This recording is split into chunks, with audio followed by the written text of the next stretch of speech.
Behind the Beautiful Forevers, Part 2, The Business of Burning. Rich people fight about stupid things.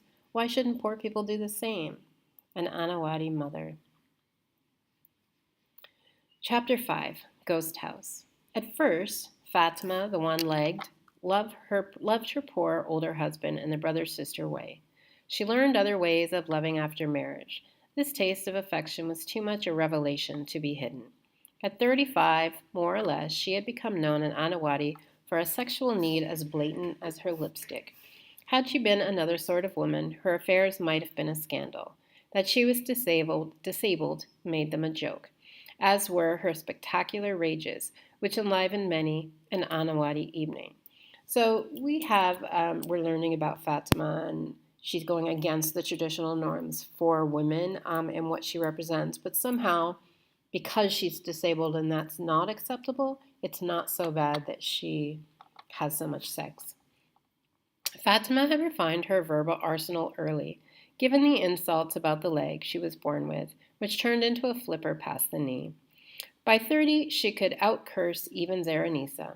When a government program provided her with metal crutches, she was doubly armed. Strong in the shoulders, she brought the crutches down hard on neighbors she considered disrespectful. She threw the crutches, too, with uncanny aim. Desi liquor, some people whispered, by the way of explaining her fits, that there wasn't enough liquor in all of Anawadi to keep Fatima as mad as she was. She was damaged, and acknowledged it freely. She was illiterate, acknowledged that, too. But when others spoke of her fury as an ignorant animal thing, that was bookwas, utter nonsense. Much of her outrage derived from a belated recognition that she was as human as anyone else. So what's important here as we look at Fatima is that from the outside looking in, she's sort of seen as a laughingstock and really not deserving of respect. But that her anger is because she knows in herself, regardless of her disability, that she is human. And she wanted to have that recognition. But in a situation in Anawadi where those sort of things are not accepted, she probably will not be accepted. Sometimes the afternoon men left her money. Most were too poor to do so. But even the poorest of them helped her grasp what her parents had taken from her, those ashamed and shaming parents who had hidden an imperfect daughter in their hut. It had been daily punishment watching her siblings run off to school and return to suck up their parents' affection. I had such hate for myself back then, Fatima told Zerenisa, whom she alternately relied on and resented. All I heard was that I had been born wrong. Nowadays, when her mother took the train across the city to visit, she couldn't help but pass around a glamour photo of Fatima's younger sister, that two-legged marvel with a sparkling jewel in her nose. This one is a good girl, the mother liked to say. See how nice she looks and fair? The one leg could say worse. Be worse. The way she grew up, Zerenisa told Abdul, though she privately considered it self-indulgent for a grown woman to complain about her childhood. Zerenisa could barely stand to speak of her own early years of water and wheat husk soup in Pakistan before an arranged marriage sent her across the border. Few women in Anawadi could look back on a honeyed youth. But Fatima thought wretched early years should be rounded out by a few good ones, which she had yet to have. So again, we're brought into this how women are treated and seen and expectations. We're talking about around arranged marriages, being sent away from family, and that really women shouldn't have the privilege of looking back on their youth. They should just look forward and do what they need to do. She had no interest in playing the shuffling, grateful role that the charitable types expected of the disabled. It was hard enough maintaining her pride in a slum where even hardy women grew exhausted running a household. In the monsoon, Fatima's mornings sometimes started like this: one leg, two crutches, 12-pound vessel of pump water, mud slicks, splat. Add to this young daughters whom she couldn't chase after, needy, rambunctious creatures who laid her deficiencies bare. Only in the hours when the men came, husband at work, daughters at school, did the part of her body she had to offer feel more important than the part of it she lacked. So her promiscuity and having sex with others, it's like it gives her womanhood and her identity back to her because in a bizarre kind of way, she's finding her identity, which has been lost over so many years.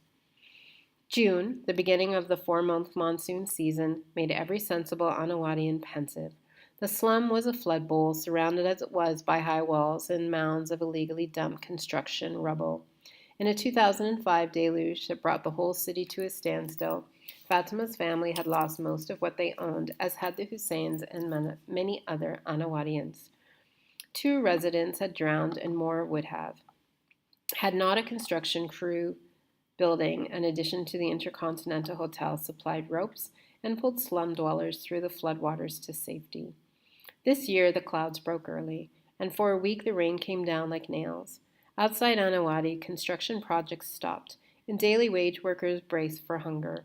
Hut walls grew green and black with mold. The contents of the public toilet spewed out onto the Maidan, and fungi protruded from feet like tiny sculptures, a special torment to those whose native customs involved toe rings. "I'm going to die of these feet," said a woman whose fungus fanned out like butterfly wings as she lined up in the rain for water. "The way my children eat, the rice I've stored won't last 2 weeks," said the woman behind her, as the seasonal complaints gathered momentum. "I don't want to be stuck inside with my husband for all these months. At least you're not married to Mr. Campbell, heart valve day and night." But just as the women settled into the rhythm of monsoon grievance, the rain ceased, replaced by a syrupy yellow sun. Then the women wished the rains would start again. It seemed unnatural for them to quit for so many days. We see in this also how the women come together to support each other, even if it is in their complaining. The children saw the break in the rains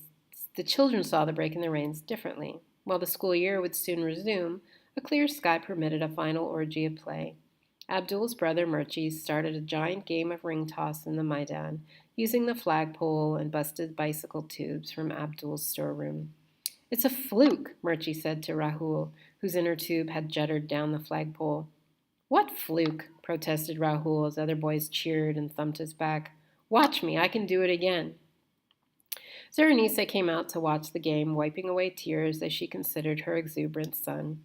Murchi seemed to have forgotten the pall he'd brought over the household by failing 9th grade. She considered him her brightest child, had even imagined him becoming a doctor. Now his unexpected failure brought the tally of Hussein household crises to 3. Her husband was in the hospital, struggling to breathe, and her eldest daughter, Kikashan, had run away from her husband of a year.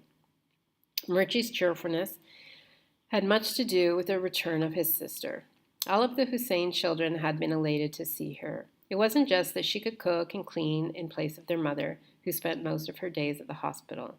To her younger brothers and sisters, Kikashan had been a second mother, a more organized, less exhausted version of the original. But she returned home with heartbreak in her eyes. Kikashan's husband was also her cousin. Zaranisa had one of her sisters had arranged the marriage when their children were 2. But Kikashan felt that the intimate photo in her husband's cell phone of a woman not more beautiful than she resolved a question that had troubled her since the wedding. Why didn't her new husband want to make love? "He told me once it's because you go off to sleep too early, so I would stay up late," she told her mother. "Then he stopped coming home at night. He says, 'Don't correct me, you don't have any rights over me.' What kind of life is this?" The woman in her husband's family kept strict purdah, stayed inside the house unless accompanied by a man. "So I sit at home, entirely dependent on this man," she said, "and then it turns out his heart was never with me." So here we have, again, women are expected to stay with their husbands even though they are committing adultery, but now Kikashan is like, enough. Zaranisa hoped that her sister would be able to bring the husband back in line. But to her daughter's urgent question, "How is it possible to force someone to love me?" she had no answer, because the faults of her own husband did not include a lack of love. The Hindu cricketers took note of Kikashan's return, deciding that the Muslim girl's resplendent looks trumped the taint of her goat eating and dwelling amid garbage, especially now that she was presumed not to be a virgin. Boys stared into her hut. Kikashan averted her eyes. She sometimes wished, for peace sake, that she was plainer. Zaranisa blamed Fatima for drawing such dogs in heat to the family doorstep. She'd managed to beat away one of Fatima's lovers who kept drifting over to leer at her daughter. but he was frail from a heroin habit. Other men might fight back. Fatima would sit on her neck too. With Kakashi crushed, Murchie a failure, toddlers to chase after, her husband in the hospital, and a fever she couldn't get rid of, Zerenisa lacked the energy for a fight with the one leg. Zerenisa tried not to judge the private morality that Fatima had developed. She knew the woman craved affection and respect, but especially when Zerenisa considered Fatima's children. Her own respect drained away. Recently, Fatima had gone at her 8-year-old Nouri so hard with the crutches that Zerenisa and another woman had to tackle her. And then there was Fatima's 2-year-old Medina. After the little girl got TB, Fatima had become obsessed about catching the disease herself. Then Medina had drowned in a pail. So we see here that Fatima perhaps is guilty of killing her daughter because she had TB. Fatima wasn't happy, and then all of a sudden Medina has drowned in a pail. I was in the toilet when it happened, Fatima had claimed to Zerenisa. But shared walls leak secrets, one of which was that when Medina drowned, in a very small hut, Fatima and her mother were there. Fatima's 6-year-old daughter, Hina, had also been on hand, and said afterward, Medina was a very nice sister until that day. Zerenisa had paid for the funeral shroud and the burial plot, and tried to convince herself that Medina's health had in fact been an accident. She thought about her own children and how she didn't know what they were up to half the time. The police came to Anawati one day to ask about Medina's death, and inquiry quickly closed.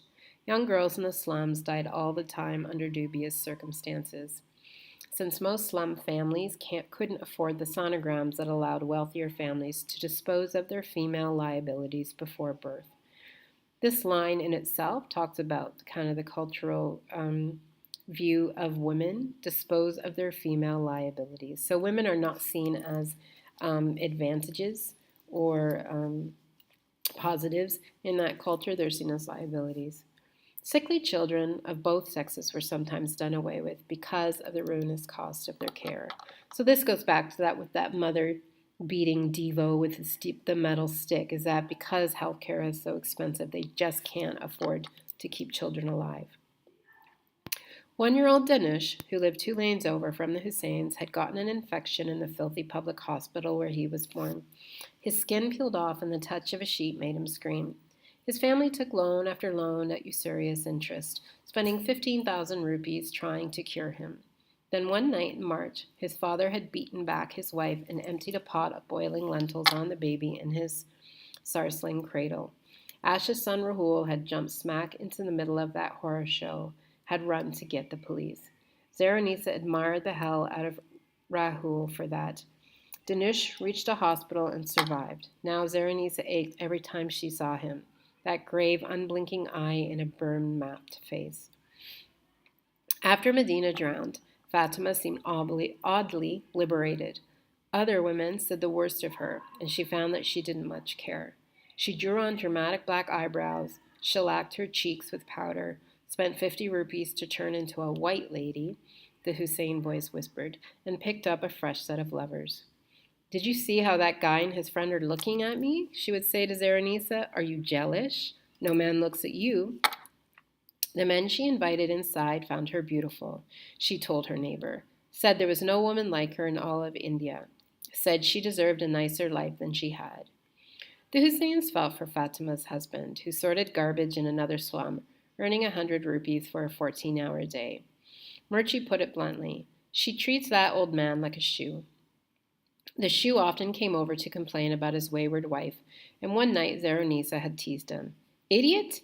You should have asked me before you married. I could have picked you a nice Muslim woman with 2 legs who would raise your children and run your household properly. Mistake, thin walls. Fatima was in her face, crutches waving. Who are you to call me a bad wife?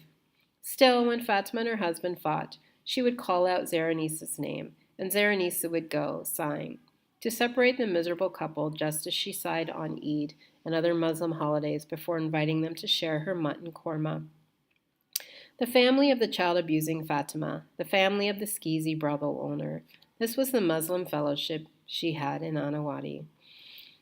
Interesting that even though these are perhaps not the most respectable people, their shared Muslim religion, and certainly in this Hindu, majority Hindu slum, that they will come together regardless of all those other things.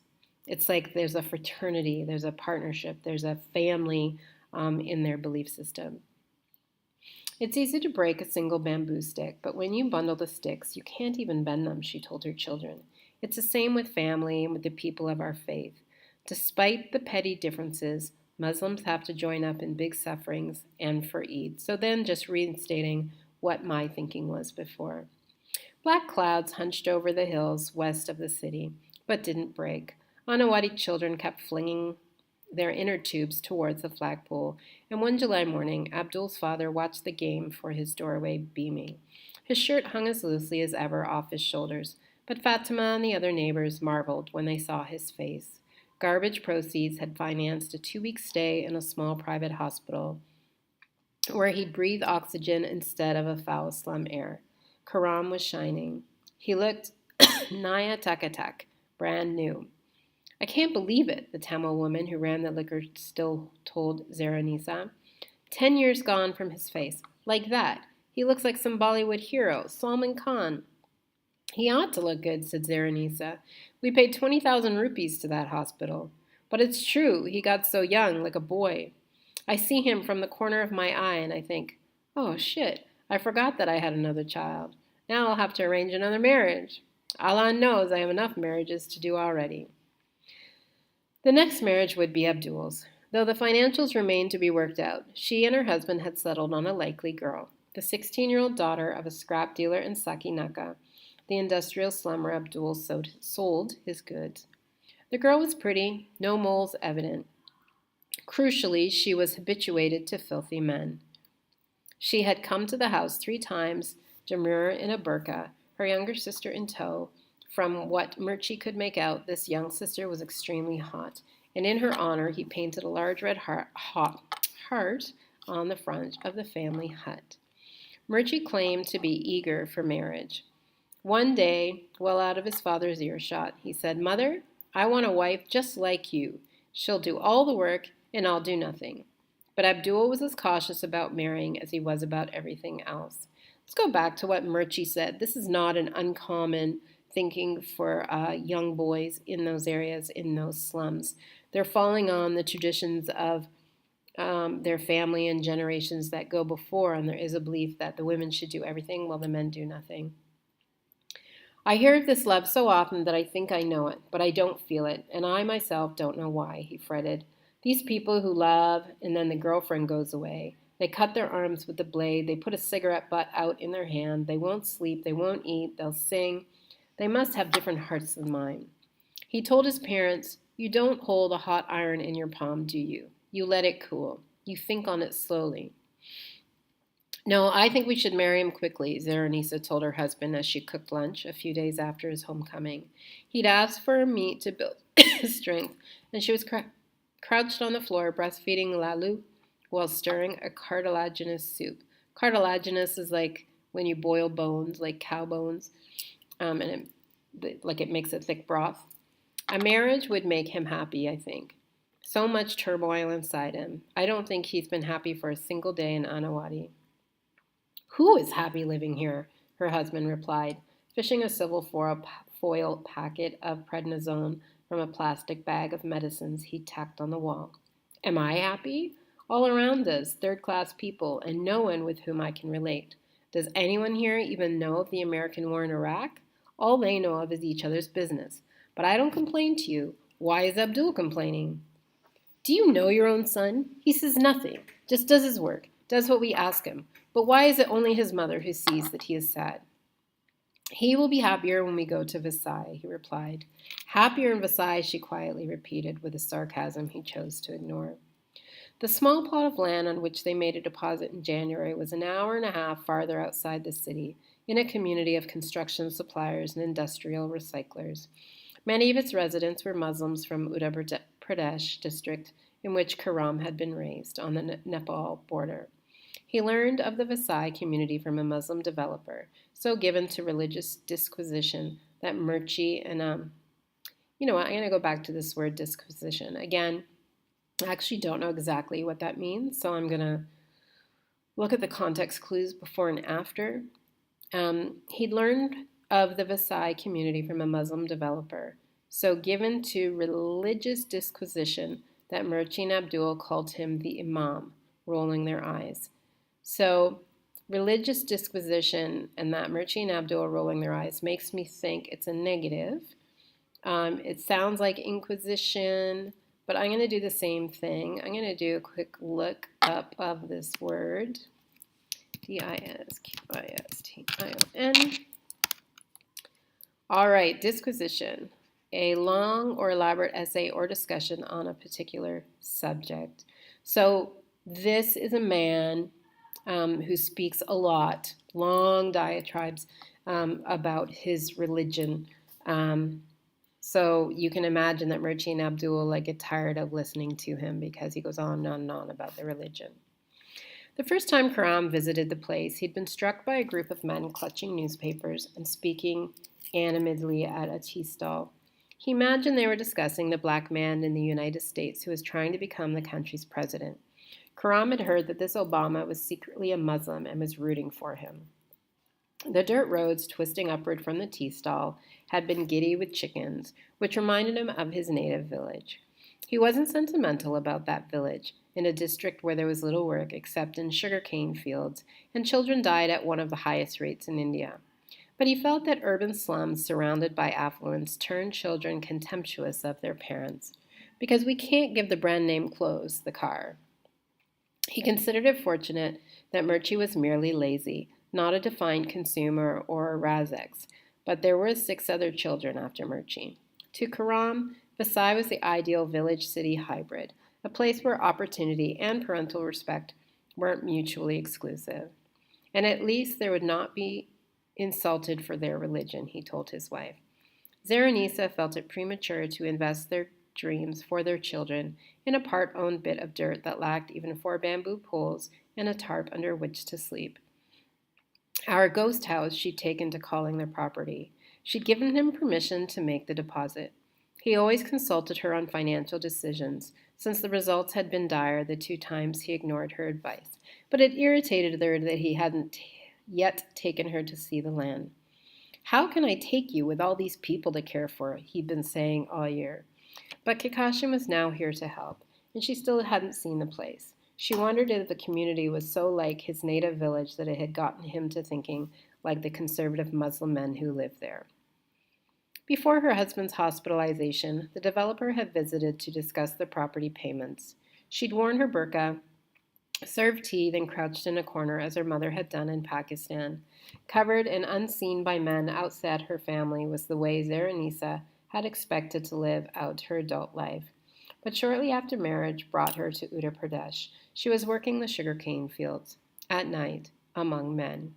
She had prayed constantly for her husband's TB to relent so that she could go back into Purda. "I couldn't even speak in those days," she told her children. "I was scared of the whole world." Having a man to deal with that world on her behalf had seemed to be a fine thing. She had stopped praying for a return to Purda after Kakashim was born. She believed in focusing her request to Allah, troubling him with only one matter at a time. So she prayed for the health of Kakashin and then for the health of Abdul, who entered the world in a pile of dirt by the Intercontinental Hotel. Her husband had brought the family to Mumbai in hopes of finding work less strenuous than farming. Renting a pushcart to transport waste to recyclers was the work he could find. Abdul had been a sulky infant, refused his mother's breast as often as he took it, but he had survived, unlike the next boy. Then Murchi came, fat and pretty, followed by 6 more, also healthy. Nothing in Zaranisa's life had brought her more satisfaction than the fact that her children took after her, not her husband, in their haleness. Not an undersized one in the lot after Abdul. Soon, one of the younger boys would prove clever enough to take over her role in Abdul's business, negotiating with scavengers, thieves, and police. Then she would gladly stay in the house. But to go back to Purda? It had belatedly dawned on her that this might be expected in Versailles. It would exacerbate her husband's condescension, a quality sufficiently annoying that she had to snap at him from time to time.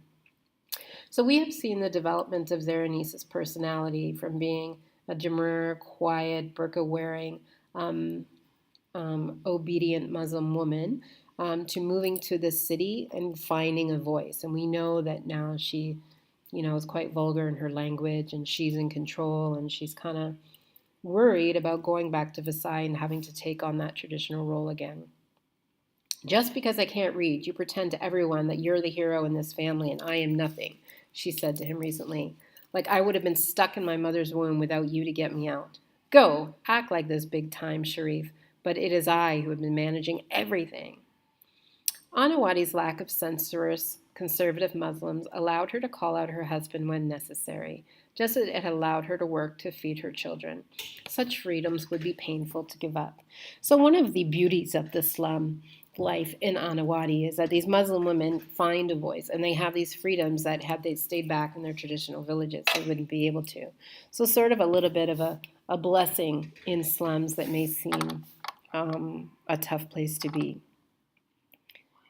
In your mind, you've already moved to Versailles, she told her husband, ladling out the stew and handing it over with the economy of motion people develop when living in small, overpopulated huts.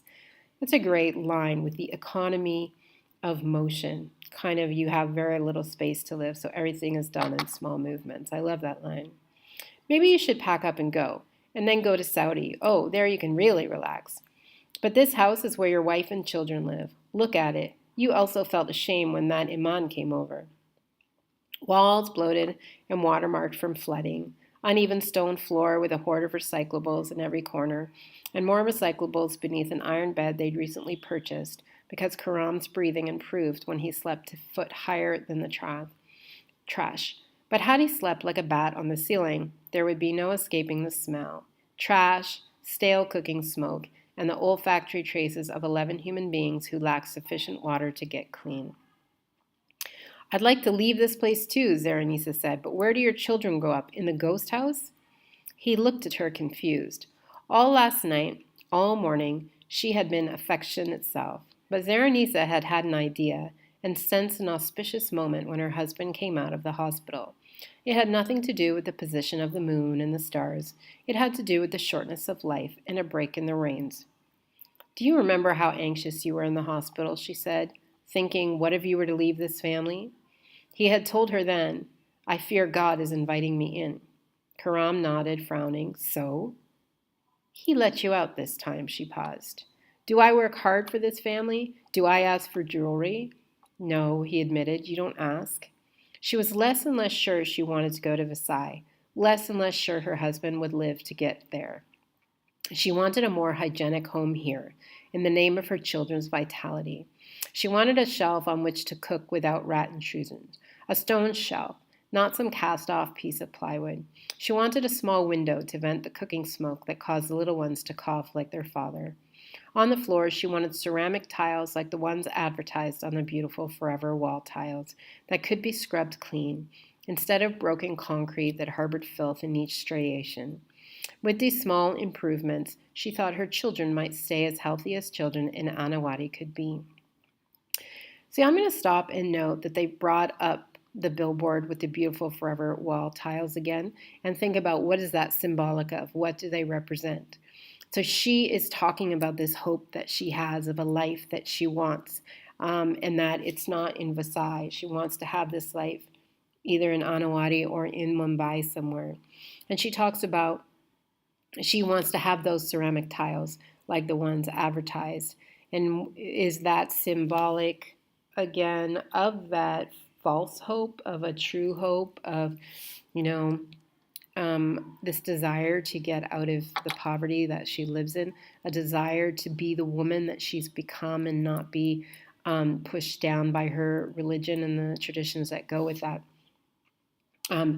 Keep your eye open in the rest of the book when perhaps that billboard is brought up again. It's the title of the book. We've already seen it mentioned twice. My guess would be it'll come up again. Before she'd even finished making her petition, her husband had assented, setting into motion the chain of contingency that would damage two families forever. The Husseins would spend some of their savings to make a decent home. The next day, typically, Karam was acting as if the renovation had been his own idea. In this instant, a happy wife let her husband's nonsense go. Very common in relationships when women kind of plant the seeds of what they want happening, and they'll let a man believe it's theirs. Very funny.